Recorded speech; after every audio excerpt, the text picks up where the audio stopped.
10वीं कक्षा के राष्ट्रभाषा रखने वाले सभी विद्यार्थियों को हार्दिक स्वागत और अभिनंदन। बच्चों, आज हम हमारे हिंदी पुस्तक के व्याकरण विभाग के एक प्रसंग का अध्ययन करेंगे। इससे पहले हम आपको कुछ वाक्य कहेंगे। तुम मुझे उल्लू बनाकर फायदा नहीं उठा पाओगे, बुरों का संग करोगे तो खाक में मिल जाओगे। आंधा क्या चाहे दो आंखें। ये जो वाक्य हमने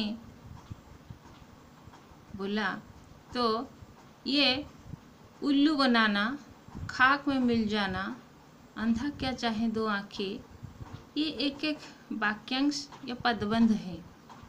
ये सब हम अपने भाषाओं में प्रयोग करके भाषा को सुंदर और सुनने में सुंदर लगता है और सुनने में भी बहुत अच्छा लगता है। तो इसको क्या कहते हैं? मुहावरे और कहावतें। आज हम इस मुहावरे और कहावतें के बारे में अध्ययन करेंगे। पहला आता है मुहावरे। किसे कहेंगे हम? मुहावरे पदबंध होते हैं। ये अभिधामूलक अर्थ प्रकट न करके लाक्षणिक अर्थ प्रकट करते हैं। अपने कथन को सटीक और सशक्त बनाने के लिए भाषा में इनका बड़ी मात्रा में प्रयोग होता है। इससे भाषा में सौंदर्य बढ़ जाता है। तो ये जो मुहावरे होता है वो क्या होता है? न अभिधामूलक अर्थ प्रकट न करके, अभिधामूलक कल अभिधान में जो अर्थ होता है इसका आखिरी अर्थ ये प्रकट नहीं करते, ये लाक्षणिक अर्थ प्रकट करते हैं। अपने कथन को सटीक और सशक्त बनाने के लिए इसका प्रयोग हम भाषा में करते हैं। इससे क्या होता है? भाषा में सौंदर्य बढ़ जाता है। कहावतों को लोग परंपरा से कहते सुनते आते हैं। कहावत के पीछे कोई ना कोई अर्थ, कोई कहानी होती है। इसमें अनुभूति की राशि संचित रहती है। उदाहरण के द्वारा किसी को सजग करने के लिए इनका प्रयोग किया जाता है। इससे कथन असरदार बन जाता है। तो ये जो कहावत होता है, जो परंपरा से लोग कहते सुनते आ रहे हैं, तो कहावत के पीछे कोई ना कोई कहानी होती है। तो इसे अनुभूति का राशि संचित रहती है और उदाहरण के माध्यम से किसी को सजग करने के लिए यह प्रयोग किया जाता है। ये भी कथन को असरदार बनाता है। तो यहाँ कुछ मुहावरे और कहावतों का उदाहरण दिया है, अब हम देखेंगे उसे। जैसे मुहावरे है अंधे की लकड़ी, परंतु इसका लाक्षणिक अर्थ क्या है? एकमात्र सहारा। बुढ़िया के लिए प्रयोग कैसे किया गया है? बुढ़िया के लिए उसका बेटा अंधे की लकड़ी है।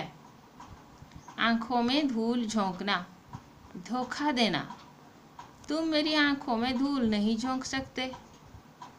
आकाश पाताल का अंतर, बहुत बड़ा अंतर। इसका प्रयोग कैसे करेंगे? उसकी कथनी और करनी में आकाश पाताल का अंतर है। आग बबूला होना, बहुत क्रोध करना। पिताजी किसी का दोष देखते ही आग बबूला हो जाते हैं। तो ये वाक्य में प्रयोग होने से बहुत अच्छा लगता है। ईद का चांद होना, बहुत दिन के बाद दिखाई पड़ना। शादी के बाद तुम तो ईद के चांद बन गए हो। कलेजे पर सांप लौटना, ईर्ष्या से जलना। किसी की उन्नति देखकर तुम्हारे कलेजे पर क्यों सांप लौटता है। कानों पर जूं तक न रेंगना। इसका मतलब क्या है? अनसुनी करना। प्रयोग कैसे करेंगे? मैंने उसे पढ़ने के लिए बहुत समझाया, पर उसके कानों पर जूं तक न रेंगी। खरी खोटी सुनाना या खरी खोटी सुनाओ। भला बुरा कहना, तुम किसी को खरी खोटी मत कहो।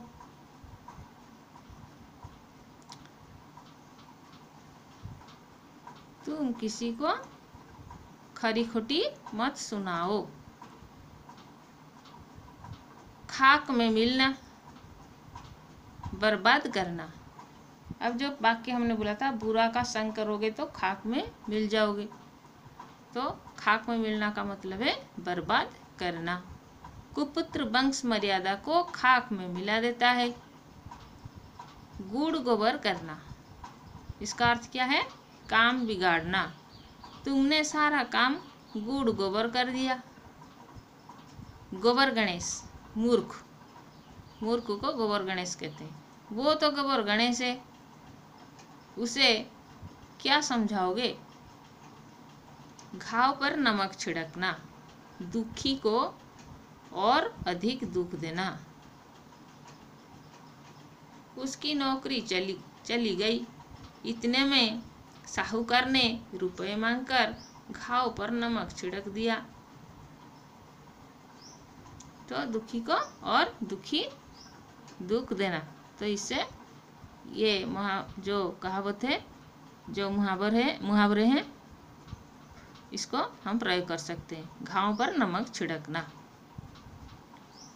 छाती पर पत्थर रखना, बहुत बड़ी हानि होने पर दिल को कड़ा करना। इसका प्रयोग कैसा हो सकता है? बेटा मर गया तो माँ को छाती पर पत्थर रखकर सब कुछ सहना पड़ा। टेढ़ी खीर, इसका अर्थ है कठिन काम। मेरे लिए रस्सी पर चलना टेढ़ी खीर है, यानी कठिन काम है। तो इसका प्रयोग ऐसा हो सकता है, मेरे लिए रस्सी पर चलना टेढ़ी खीर है। डींग मारना, बढ़ कर बातें करना। डींग मत मारो, मैं तुम्हें अच्छी तरह जानता हूँ।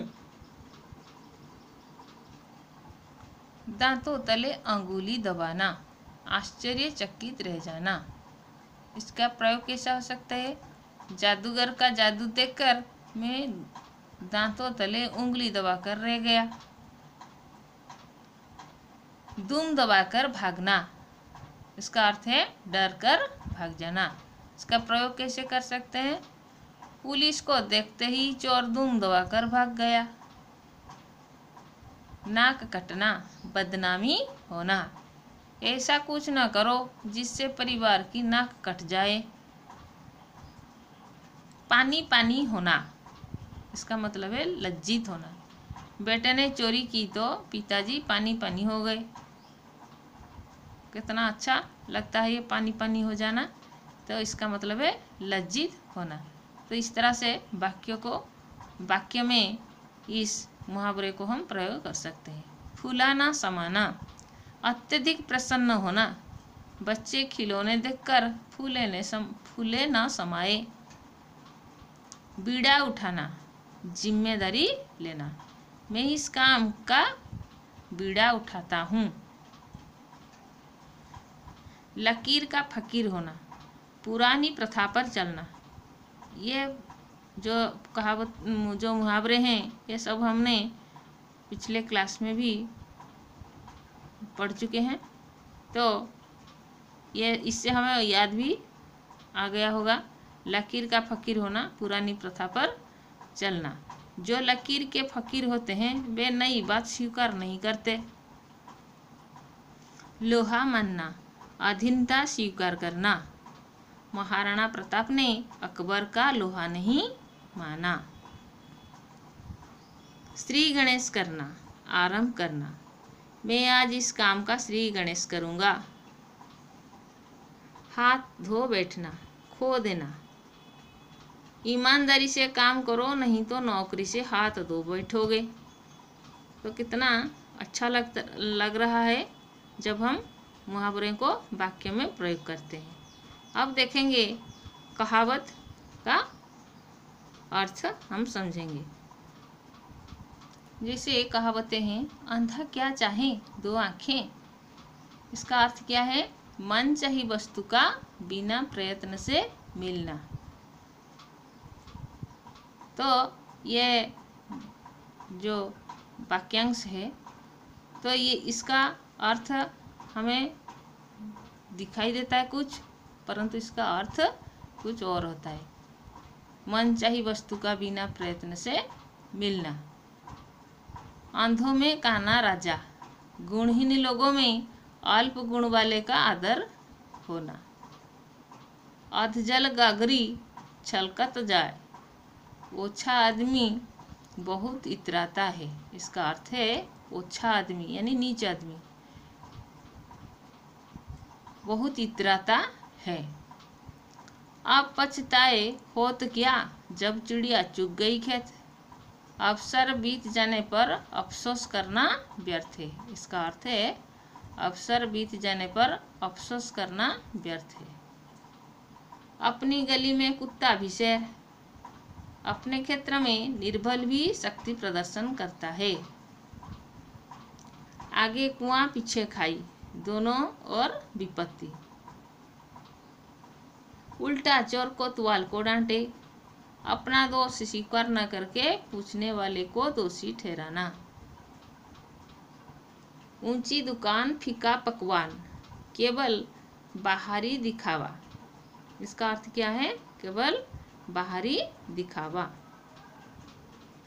एक पंथ दो काज, इसका अर्थ क्या है? एक ही साधन से दो दो काम होना। काला अक्षर भैंस बराबर, इसका अर्थ है अनपढ़ आदमी।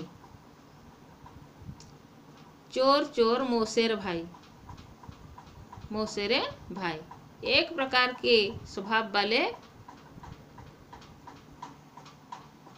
जल्दी ही मिल जाते हैं।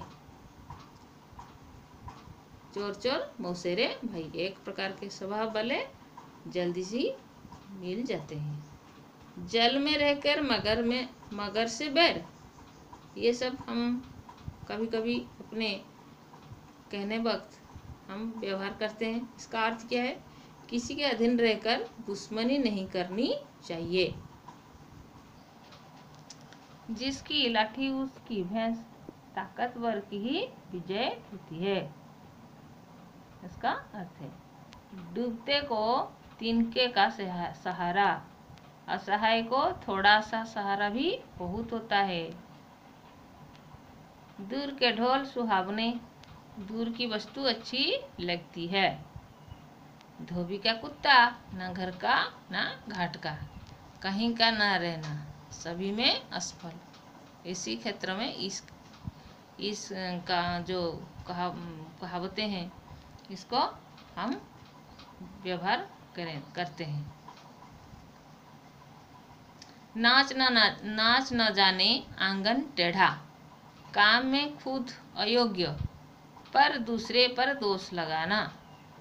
नाच न जाने आंगन टेढ़ा, काम में खुद अयोग्य पर दूसरे पर दोष लगाना। पर उपदेश कुशल बहुतेरे, दूसरों को उपदेश देना आसान है।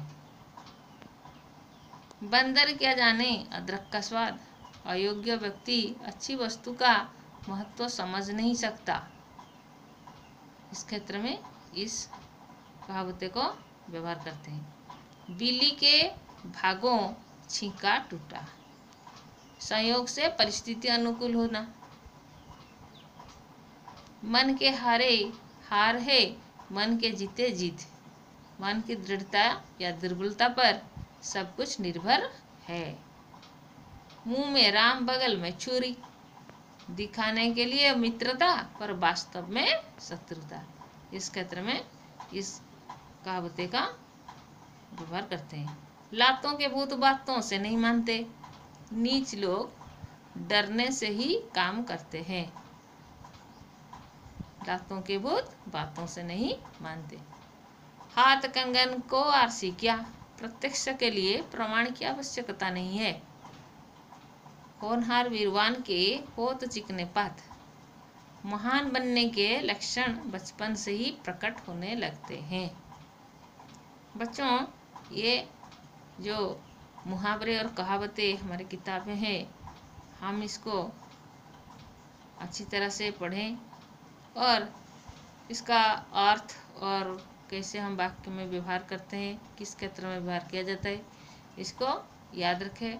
क्योंकि प्राक निर्वाचन परीक्षा में और आगे की जो भी परीक्षा आएगा इसमें भी ये सब जरूर आएगा, इनमें से 2-4 नंबर का जरूर आएगा।